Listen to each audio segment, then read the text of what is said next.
new interns in the audience, this is our weekly meeting where we get together, answer any questions you have about the program in general, and sometimes teach you about some applicable topic that's good for where you're at right now, getting started in the real estate business. A little bit about myself. I graduated from the program about 2 years ago. I transitioned out of the Marine Corps into real estate with my wife, and it's been working out pretty nicely for us out here in Hawaii. Higher price point, but higher competition. Everyone and their uncle is a real estate agent out here in Hawaii, so you definitely got to step up your game with the marketing and the follow-up with clients. Otherwise, you'll be helping someone find a home or sell a home, and then a week later you find out they're working with another realtor. So that's enough about me, though. If you're in a safe situation, I'll ask that you turn your camera on just to make this a more interactive conversation. Couple announcements this week. The Fast Forward movement, which is our upline for those of you that don't know. So once you're licensed and once you onboard with EXP, you'll be part of the Fast Forward movement upline. And then further above that is the Honey Badgers, but that's a different topic for a different time. So Fast Forward movement is the folks that are 3 or 4 layers above us, and they put on these trainings throughout the week. And then also there's this new agent launch program. I'm going to drop it in the chat box here. And so this will be every Thursday from 9 to 10 PST. I just dropped the image in the chat box. And so it'll be streamed live in the Fast Forward Movement Facebook group. So if you're not a member of that group, well, first of all, you have to be licensed and on board with EXP, and then you can be added into that group, and then you can attend this training live. And then it's also going to be saved on the Facebook page along with all the other Fast Forward Movement trainings.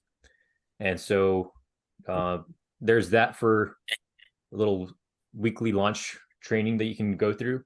I went through something similar to that when I was first starting out, and it's definitely beneficial, just diving into the weeds of a lot of the basic stuff, like your branding, like color scheme, words, whatever you want to put towards your branding, and then what type of follow-up system using, all the different aspects that it helps you just, all right, this week we're focusing on this and actually do it. And then the following week, you talk about what you did and things that worked for you, things that didn't work, just so you can get started. Otherwise, it kind of feels like you're just starting off this business with a fire hose in your face. And then I'm going to drop the other image for, I think you guys get this in the Slack channel as well, but I dropped the image for the schedule. So every day, basically, there's a training put on by the Fast Forward movement. And these are all people that are, they're closing like 1,000 deals a year, these huge teams. So lots of knowledge to gain from these folks. Definitely take advantage of those opportunities.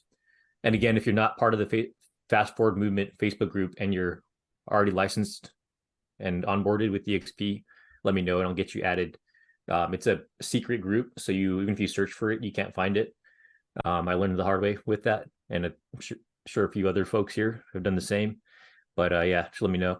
And then before we get started, are there any general questions about the program, about getting out of the military, anything like that?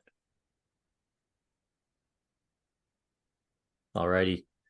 So a reason that I ask that question, and a reason that I do that when I'm doing presentations with clients as well, is because sometimes they'll have some question that they're just dying to ask, that their relatives told them to ask their realtor when they're buying a house or whatever, or selling a house. And if you get to that question right up front, or if you guide your presentation to answer that question, it can just make for a much better experience for them, because instead of them dwelling on not forgetting about their question, they'll actually be paying attention to your presentation. And then also when you're driving home a point for them, you can really focus on that question that they asked you. So what we're going to be talking about today is the #1 way to convert renters to buyers. So there's this article that was put out in 2016. I'll drop the link in the chat box, basically saying that by the year 2030, pretty much everyone will be renters. And it's a fictional article talking about a scenario where everything is a service or rented.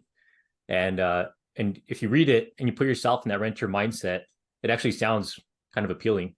It's like, oh, I want to make a pizza, so I'm going to request a pizza oven.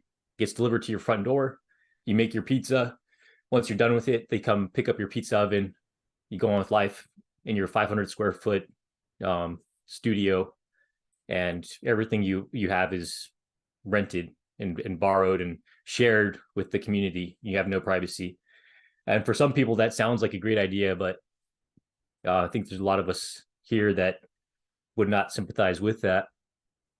And so, yeah, it definitely sounds terrifying, Nick. And so we need to see ourselves as kind of like the resistance against that movement to make everybody renters. Because if you look at the way that products, not just houses, but like everything around us, it's kind of getting geared towards everything being rented, everything being a service rather than something that you own, something that you don't have to continually subscribe to, like medical treatment.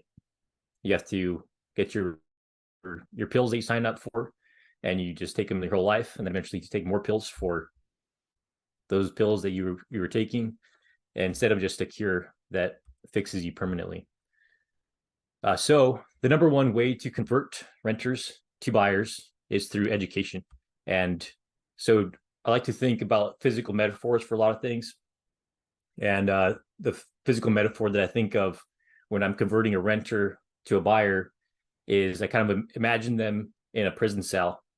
And so before I can educate them, so imagine you have a relative or somebody, a client that's in a prison cell, and you're trying to convince them to buy a house. Before you can even talk to that person, you have to break them out of that prison cell, or get some kind of opportunity to talk to them. And the way that you break them out of that prison cell, and obviously it's a metaphorical prison cell that they're in, because it's all the barriers that they've put up throughout their life, whether it's from how they're raised, things that their parents taught them, their friends, their coworkers. Maybe their parents still don't own their home, and so their parents are telling them like, "Oh, it's a bad idea. It's scary to buy a house. So hold off until you have enough money to buy a house cash." Which these days, if you're saving up until you have enough cash to buy a house outright, you're probably never going to buy a house because the prices continue to climb. So you have all those barriers that need to be broken down. And so in order to help break down those walls, it's really beneficial just to ask questions. Ask them, have you ever considered buying? What is so appealing to you about renting? And you'll be able to zone in on what exactly are the pros and cons that they have in their mind for renting versus buying. A lot of times it'll just be that they've just never even considered it. They think that buying a home is something you do when you're 55 and retired and saved up a bunch of money, and your kids are already moved out, because you don't want to buy a house when you have a lot of kids, because then they're going to move out and they're going to be an empty nester. So it's better to buy once you're already retired, and then you can just buy yourself a small place just for you and your spouse. So you want to ask those questions, like what do your parents own their home? When did your parents buy their first home? Because a lot of people's parents wait until later in life to buy a house. You also just want to feel out the situation, like as you're asking those questions, because you don't want to just berate them and then make them feel like they're idiots for not wanting to buy. And the other big thing to keep in mind with this is that sometimes you're not going to be the one to break them out of that prison cell. You're just giving them tools to break themselves out. And so when you ask them those questions, it may not happen. The light bulb probably won't most of the time go off right there when you're talking to them. But overnight or over the next few days, as long as you maintain that communication with them, they'll start to chew on those questions and break themselves out of that prison cell. They'll think about what you ask them about why exactly is it that I'm waiting until I retire from the military to buy a house? Why is it that I'm okay with throwing away BAH for the next 3 years in this rental? And as they process that information, they're going to realize how valuable it is to own a home over renting. And then, so once you get them free from their prison cell, or once they're on probation, a lot of times you think that you've converted them. And like for example, there was this Navy 02 that I had just moved out here to Hawaii, and I met up with her at a cafe, and I was talking to her about how amazing it is and how great it is to buy in Hawaii, all that stuff, and all the people that we've helped, that our team has helped, and the money they've walked away with from the island. And she sounded super excited about it. And then she's like, "Oh, well, I'm gonna talk to my dad about it because he's helping me with this process, and he's experienced with buying." And then the next day I reach out to her, and it was just basically like, "Thanks for your time. I don't want to talk to you ever again." And I was just like, "Whoa, what happened?" And so what happened was she talked to her dad, and her dad was like, whatever he said, like, it's terrible to buy, and houses in Hawaii are super expensive, and you're going to be broke and house poor and whatever. And yeah, so then I tried to like send her educational stuff. And like, a cool thing about today's day and age, you can send video messages. You can send a video explaining why it's still a good idea that that person can watch, and you can see if they actually watched it or not. But yeah, so she basically just shut down that conversation. And so when you have those kind of situations, you have to kind of look back and analyze, like, what could I have done better? And I probably could have felt out, probably could have asked her, is there anyone else that's helping you make this decision that we can include it on this conversation, or something like that, just to figure out what other barriers, what other prison cell walls that person is living inside of. Because yeah, I went from, she was super excited to buy, to I'm a committed renter. I like having a landlord and having a master. So yeah, just keep that in mind. And I've been there before. I'm sure a lot of you have been there before too. When I was going to buy my first house back in Florida back in 2013, I had no idea, because I was lacking the education. I had no idea about property taxes and insurance and home maintenance, all that stuff. All I saw was the estimated mortgage that the realtor showed me, and I was like, okay, that's about my BH, so it'll be all right. And then after that, they sent like an estimated closing disclosure or something, and it was a much bigger number than I was expecting. And then I talked to my mom. My mom is a loan officer, but she's my mom and saw me as her baby, her little one that needs to be taken care of and looked after and given advice. And so she told me, she's like, "Oh, well, if you're scared, then don't worry about it. Just go ahead and cancel the escrow, and it'll be all right, because you don't want to be house poor. You don't want to have to be living off ramen noodles for the next few years." And canceled escrow, lost my earnest money deposit. And looking back, that house, I probably own it outright by now, because the amount they could have rented it for, and all the other factors, I probably could have owned it outright by now. I probably would have bought a house as soon as I got to Hawaii, instead of living on base for 4 years. And yeah, it'd probably be on Nick's level, maybe buying apartment complexes and stuff like that. But it's all that education that I was missing, that I now have the opportunity to pass on to people, have those experiences of making those mistakes. And all of you guys have those same opportunities to do that as well. But it all starts with that education. So one of the best ways to educate them once they're free or on probation is through using data.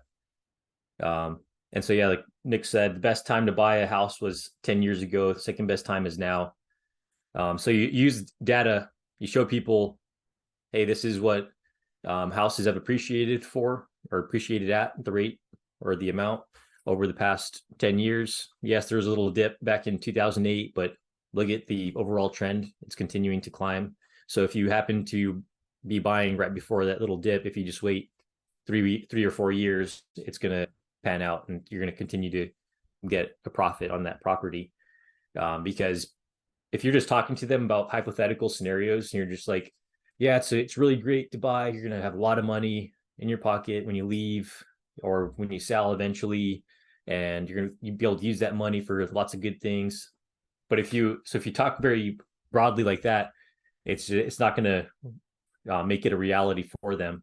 But if you show them on a piece of paper, ideally, or like some kind of infographic that you can share them with the sources of information that where you got that, that'll give them tools so that when they go back to talk to their fellow prison mates that are renters, they can show them like, hey, like he wasn't just telling me I can be rich if I buy a house. He actually showed me. He showed me directly from the MLS, the data for the past 10 years. If I were to buy $100,000 house, that it would appreciate by this amount, and then I could sell it, and it would cost this much to sell it, and this is the net amount that I would walk away with.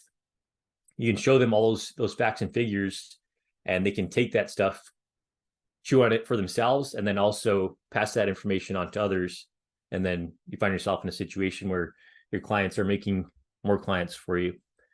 One recommendation I have with that I've learned out here in Hawaii is to when you're starting off that personal example, start a little lower in the price range, because the price range out here in Hawaii, the average home is in the area where I live, it's about 1.2. And so if you're talking to somebody that's going from renter their whole life to buying, and you're like, yeah, so if you buy this house for $1.2 million, it'll appreciate, like, there's, once you say million, you've already lost them.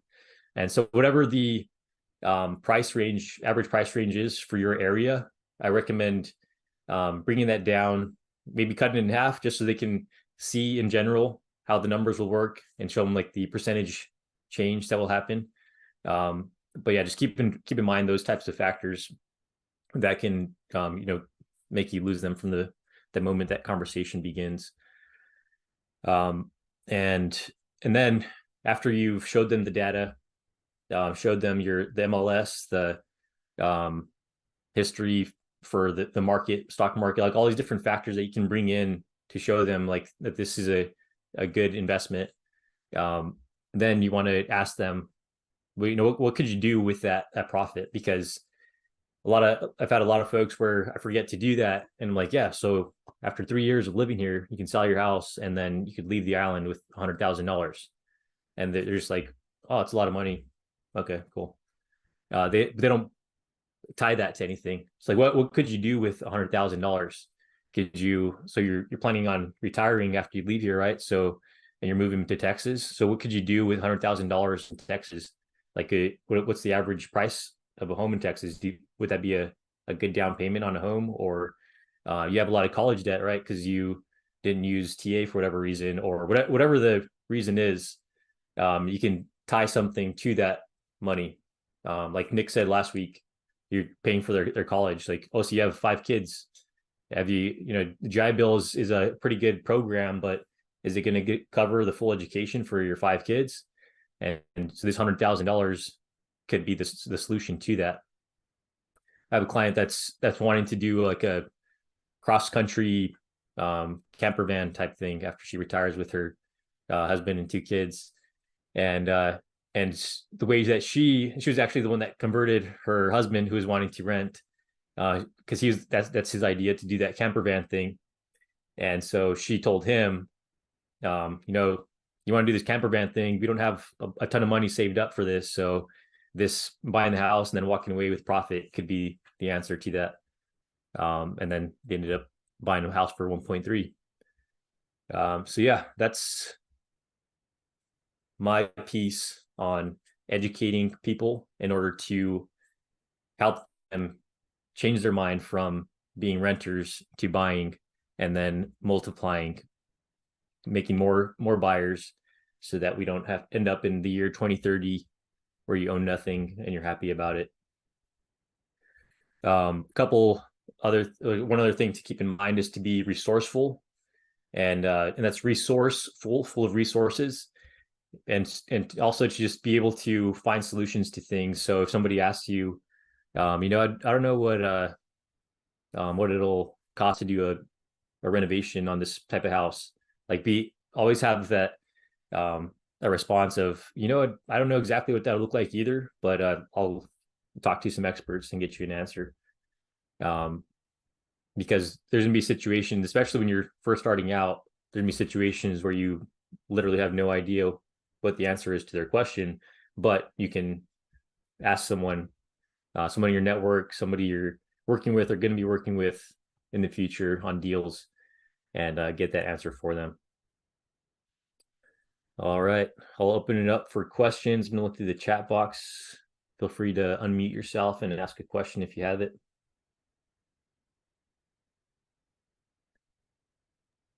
So earlier, Alex Temple talked about the plans to build smart cities. Yeah, we're already seeing it here in Hawaii. There's these communities over on the west side where on the first floor you can have your business, and then the second floor is where you live. And it's not even in downtown, large cities. They're actually spreading it out. Like look at San Francisco, outside of Travis Air Force Base. There's a investment group that bought up hundreds of thousands of acres, and that's their plan. You think of it as like a neighborhood, but it's not a suburb. It's actually a rental neighborhood, and you're renting from the builders, and they're making an insane amount of money. So and to comment what you're talking about, when I was stationed in Hawaii, we were given some bad information about the cost of the housing. We were looking at buying in Kailua. And back then the houses were $600,000-$700,000, and we're just like, oh, good Lord, we can't afford that, So we ended up living up in Ulupau, which was great. I mean, we're right near the beach, and I had views of both sides of the beach. It was awesome. But then looking at the Kailua houses after we leave, and 4 years later, and they're selling for $300,000, $400,000 more than when I got to the island, and I was like, wow, I could have left with, at a minimum, even if I didn't pay anything, pay the loan down, I could have left with 400 grand. So I wish more military people, because we saw the price, right? We saw the price tag and we're thinking, oh, there's no way we could afford this. I didn't know anything about loans and things like that for housing. Now I know quite a bit more about it. And yes, it absolutely was possible. May not have been the greatest house, but it's about the land and the views and the location, not necessarily the structure. So it would be fun to go back there and have a chance to do it again. Yeah. It's a great point you bring up about like the misinformation about buying a house, because a lot of people see the ticket price for that house and they're like, I don't have that much money. I don't have, like, even if it's somewhere in the mainland, that's $250,000. They see that and they're like, that's like 3 years of paychecks. I don't have that much money. And you have to break it down for them and say, yes, it's a big amount of money, but all you're going to be paying is $2,000 a month for the next 3 years. And then you're going to walk away from here, get all that money back more than likely, and some profit on top of that. Yeah, shoot, I would have done an interest only loan if I knew how that stuff works. And I know that sounds dangerous, and it can be, but now I'm understanding a little bit of some of those loans a little bit better and why people do that, and for areas that are growing and expanding and show a track record of a climb. You run the risk, but that's with anything. There's risk in everything. But wish I would have done that. Yeah. One of the ways we mitigate that risk that you're talking about appreciation and depreciation, is you invest for cash flow. So if you buy a house where the rent to price ratio is good enough, if you could rent it out while you're living in it in house hack, and they could pay part or all of your mortgage, or once you sell, you can get the renters to pay your mortgage.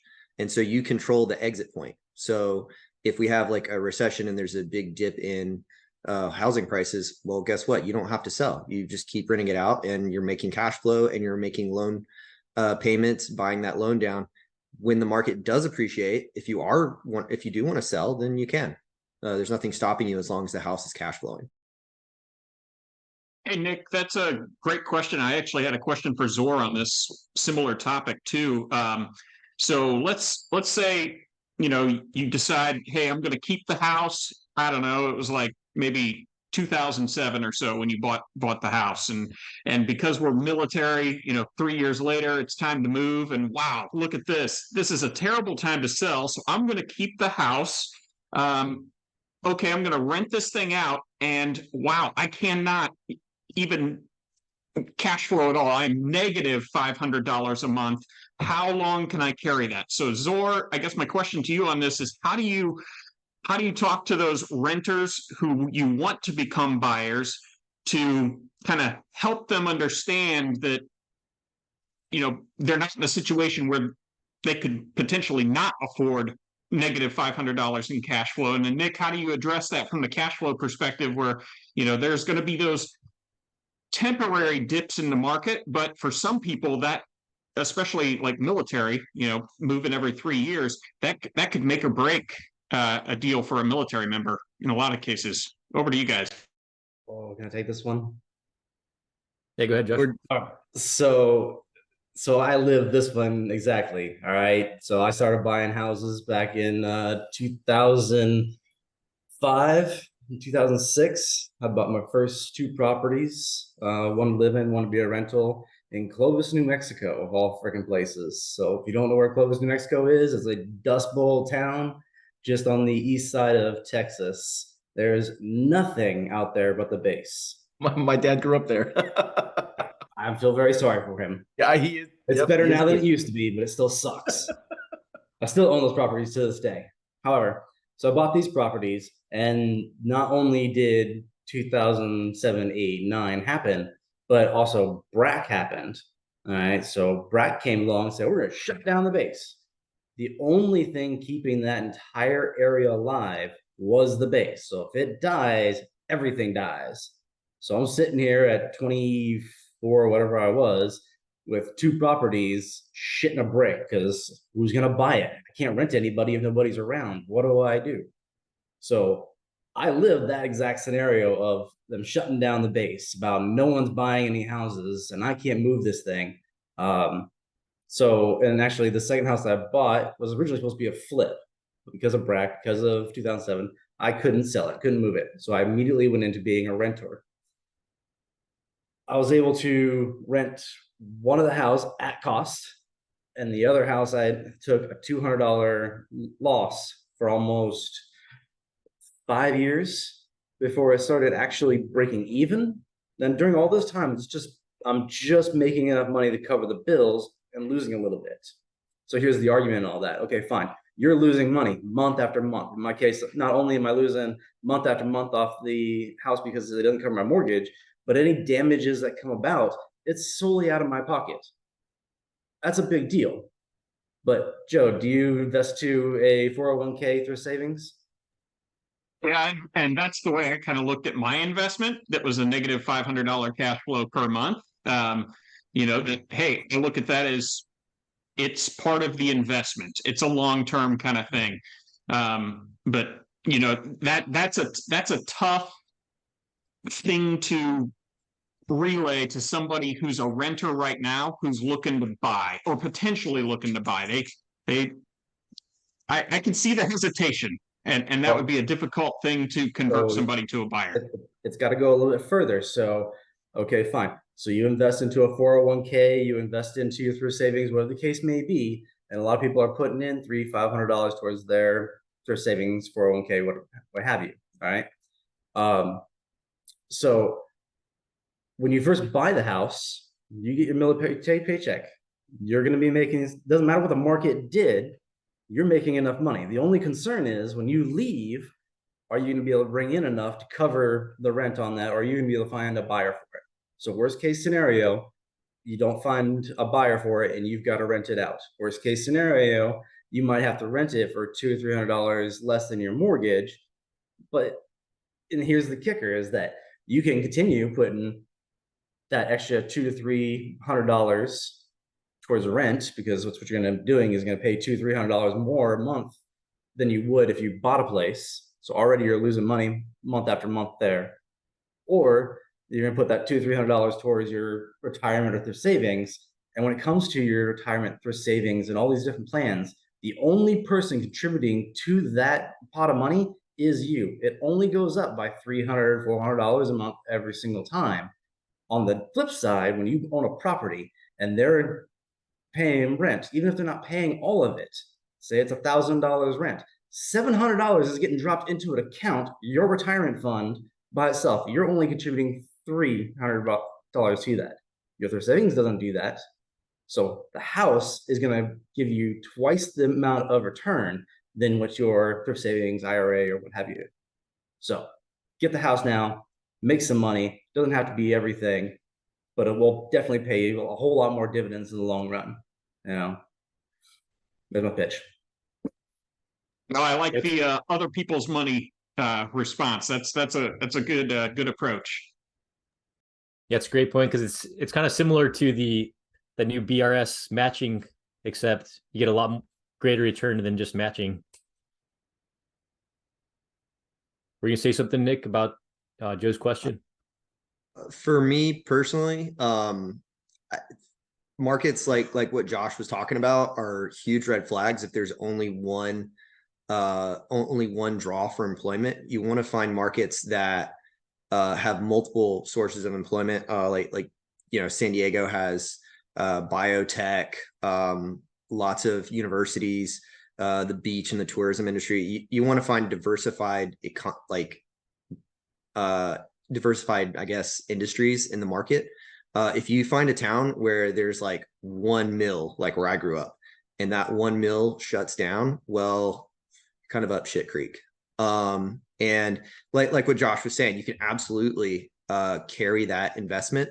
You can keep putting money in, but I would say the best move is to avoid markets like that in the first place. If you are in that, like, you just inherit the property. For example, the next best move is to just Excel spreadsheet it out and see if your money is better off in that house versus somewhere else. So if I analyze the property and find, well, if I keep putting $500 a month into this over the next, say, 20 years when I plan on retiring, is it going to perform better here? Or am I better off just selling the property now, taking the loss, and putting it into a property that I see 6% appreciation and positive cash flow? That would be my answer to it. Not every property is going to be perfect. Like, let's be real. Whenever you do an investment of any kind, not just real estate, you're taking on risk. And sometimes, you play with fire, you get burned. You just never want to take a risk that's so big that, you get scorched. So that's how I would handle it. I've never been in that situation though. So I appreciate Josh's insight on that. That was helpful for me. Thank you, Nick and Josh. And so folks that are newer to the internship and newer to this meeting, you can kind of see the value of, well, this would probably be called as like a mastermind, which is like what happens every Monday at 7 a.m., I believe, Pacific Standard Time. And, or no, it's 7 a.m. Hawaii, 10 a.m. there. But you can see the value of, getting together with people, all different walks of life, different levels of experience. And you have somebody presents a question and somebody has personal experience with it or knows somebody with that type of experience. So just a little pitch for doing things like this. Doesn't have to be over a Zoom meeting. You can get together with some of your friends, maybe some of your renter friends, get inside the mind of renters and understand how that brain works, just so you can come up with ways to overcome those barriers. And it's not just renters, it's also people that have had their home for forever and they don't want to sell it, and how you can convince them to sell it in a way that's and help them do something that's actually beneficial to them, not just get them to sell so they can become a renter. But that's all we've got for today. I'll stay on for a little longer if you have questions about anything in general. Doesn't have to be real estate related. Otherwise, have a wonderful week. Feel free to reach out to me on Slack or over my phone. Aloha.